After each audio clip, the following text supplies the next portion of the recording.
তো আজকে আবার রেডি হয়ে যাচ্ছি একটা বার্থডে পার্টিতে। তো একটা দাদার ছেলের আজকে জন্মদিন, তার জন্যই রেডি হয়ে চললাম দুজনে, আমি ডোডো আর আমার বর যাচ্ছি, পৌঁছে গেছি। তো একটা হোটেল ছিল, ব্যাংকুয়েট টাইপের ছিল, দারুণ। হ্যালো বার্থডে বয়, এই না এটা দাও, ওর হাতে দাও, খুশি হবে বেশি। এটা কি আমার গিফট? এটা তোমার, এটা বেশি একটু এক্সপেন্সিভ, তোমাকে রাখার জন্য দিলাম, ওটা খেলনা, ও খেলুক। কি আমার জন্য গিফট আনবে? তো এখানে বার্থডে বয়ের সাথে রোরো এমনি, আমার ছেলে একটু চুপচাপ, মানে সবার সাথে প্রথমেই মিশতে পারে না, আস্তে আস্তে মেশে। তো ওদের সাথে বলছি বাবা খেলো টেলো, যাই হোক ও তো আমার সঙ্গেই ছিল, একটু বেশি খেলছিল। বাট এখানে ড্রিঙ্কস ছিল, বেশ ভালো কোল্ড ড্রিঙ্ক ছিল, তো সেগুলো আমরা খেলাম, শরবত, ঠান্ডা শরবত। তারপরে রেশমি কাবাব ছিল মেন স্টার্টারে, দারুণ, মানে গিয়ে খেলাম, দারুণ ছিল। তারপরে ছিল বেবি কর্ন, এখানে পূর্বাদি নিজেই সার্ভ করছিল দেওয়ার জন্য, তো তারপর লোক এসেছিলো দিয়েছে।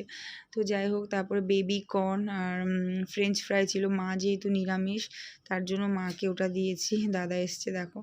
তো যাই হোক, তারপরে মাকে একটুখানি নিরামিষ ওই বেবি কর্ন আর ফ্রেঞ্চ ফ্রাই দিলাম, মা খেলো। এখানে আমার ছেলে একা একাই খেয়েছে আজকে সব কিছু। তো বললাম বাবা এখানে সবাই দেখো কি সুন্দর একা একা খাচ্ছিল। তারপরে আমার তো ভিডিও করে দেওয়ার কেউ নেই, তাই নিজেকেই নিজে ফ্রন্ট ক্যামেরায় ভিডিও করতে হচ্ছে।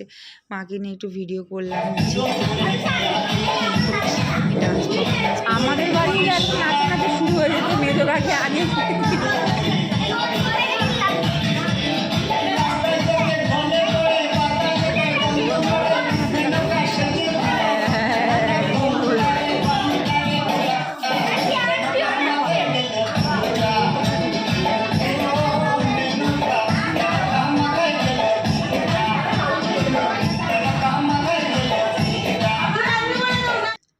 রাতের ডিনারটা অনেক টেস্টি ছিল, চাউমিন ছিল, তন্দুরি ছিল, তন্দুরি রুটি ছিল, ফ্রাইড রাইস ছিল, চিলি চিকেন ছিল, চিকেন কষা, আর এখানে ডাল মাখনি ছিল, আর স্যালাড, আর এদিকে দই মিষ্টি আইসক্রিম তো ছিলই। তো খাবারটা সত্যি খুব টেস্টি ছিল, খুব ভালো খেয়েছি আমরা। তো এটা নিয়ে এবার আমি বসবো, এবার ডোডোকে বলছি বাবা তুমি তোমার নিজের খাবারটা নিজে নেবে। তো ওকে বলেছি তুমি প্লেট তোলো, প্লেট তুলে নিজে খাবারটা কি খাবে চুজ করো। তো ও প্লেট ধরে নিজের খাবারটা নিজেই নিচ্ছিল, এই দেখো ও ধরে রেখেছে। আর আমি ভাইদের বলছিলাম যে দাও ক্যাটারিংয়ের ছেলেগুলোকে, তোরা সার্ভ করছিল এখানে সব কিছু সার্ভ করছিল। তারপরে সবাই একসাথে ডিনার করতে বসলাম, তারপর একটু ফটোশ্যুটের ছবি তুললাম।